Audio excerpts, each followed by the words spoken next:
A great question. It's hard to be definitive on that. It's very hard to tease information out, particularly the Russians. About 10 days ago, there was a big headline. South African, they call them Sherpas, but delegate to the BRICS meeting, not President Ramaphosa, but just some mid-level bureaucrat, whatever, says new currency not on the agenda. Again, I don't want to mention names, websites. New currency not on the agenda, blah, blah, blah. Well, I'm sorry. Sergei Lavrov said it is.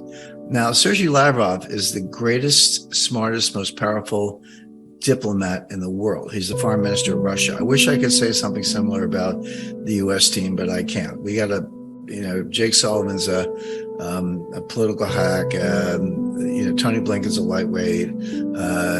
Victoria Nuland's a bloodthirsty warmonger. I mean, we just have, she's got like an undergraduate degree. I mean, okay school, but what kind of training is that for? You're absolutely right. I was in the Pentagon. That was a few years ago, but it was like what they call tabletop war games. So about 15 experts sitting around doing scenarios.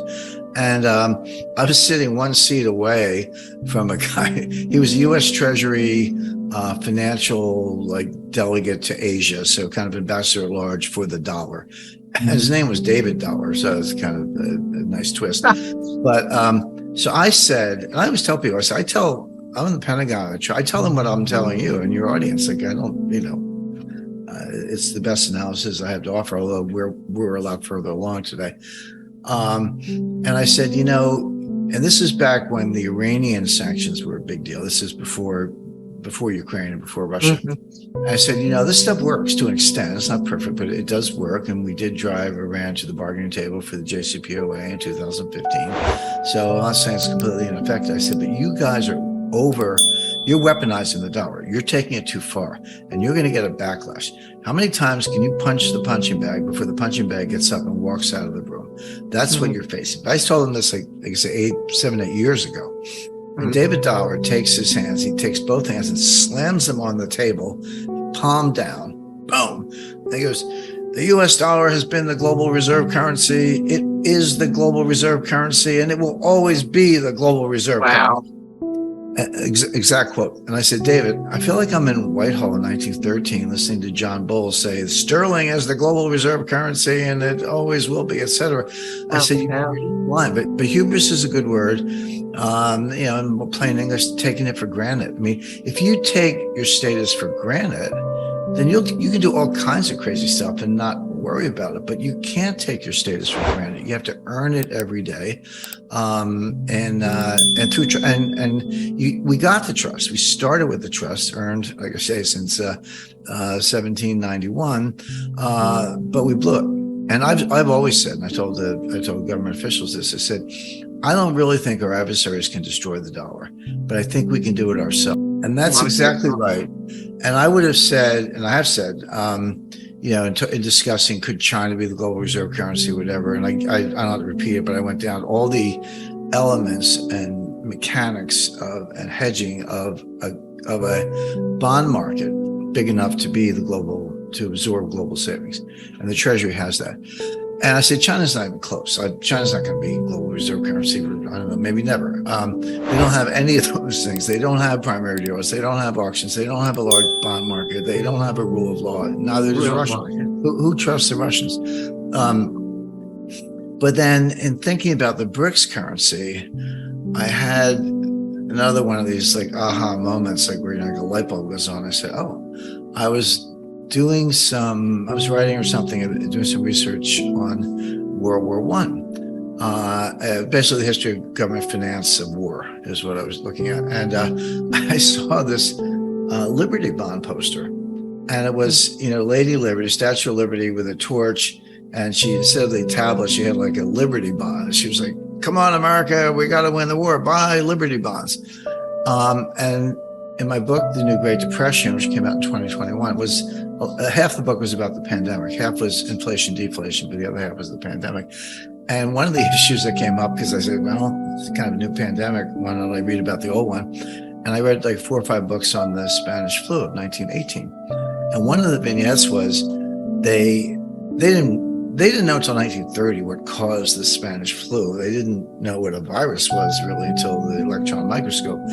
But they had a sense that it spread around, and so in Philadelphia in 1917 there was going to be this big parade to buy Liberty bonds. It was like a freedom, win the war pep rally, and all these doctors at the University of Pennsylvania and elsewhere were like, "Don't do this. You're going to get 100,000 people on Broad Street, and they're all going to die of the Spanish flu in effect." And they went ahead anyway. They did it because for two reasons. One, that's how important it was. But two, there was more extreme censorship under Woodrow Wilson than there is today under Biden. I know that sounds like can't be true, but it was. They were arresting people. You couldn't write a newspaper article about the Spanish flu because it was considered bad for morale in terms of the war. And in fact, the reason it's called the Spanish flu is that Spain was not in World War I. They were not a belligerent. So their newspapers like, "Hey, we got this flu," and they were writing all about it. And the rest of the world's like, "Hey, I read the Spanish newspaper said they got a flu." So they called it the Spanish flu, even though Spain had nothing to do with it, but they were the only country that was allowed to talk about it. So, but what that did, if you look at the history of, these are some old names. I'm just, been around a while. E.F. Hutton, Dean Witter, Merrill Lynch. When were these firms founded?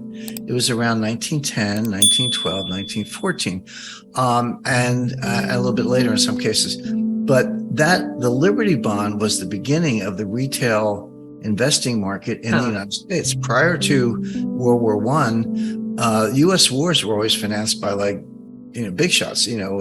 Stephen Girard financed the War of 1812. Nicholas Biddle financed the Revolutionary War. James Cook financed the Civil War. There are these dealers who did it, but that all changed around World War I. So my point being, there's an example, contrary to everything I just said about China building a top-down bond market, and I don't think they can do it. Here's an example of a bottom-up bond market, where you basically got retail investors to buy into these bonds. And if you get enough of them, you're going to have a bond market because somebody will start making a market in it. And let's say you go to a typical Brazilian and you say, "Hey, you got two choices. You can buy a Raiz denominated bond, or you can buy a BRICS denominated bond. What do you want?" What do you think? Yeah. And then multiply that by the world. So that's not going to happen overnight by any means. But I think there is the potential for an indigenous bottom-up retail bond market in the BRICS currency for the reasons I mentioned, that over time, sooner than later, perhaps could give you something like a reserve currency status. So this thing is so well thought out, and they've even things that I would have objected to as recently as a couple of months ago said, "Well, it won't happen because." I'm like, I've now modified my because. I'm like, no, actually, it could happen.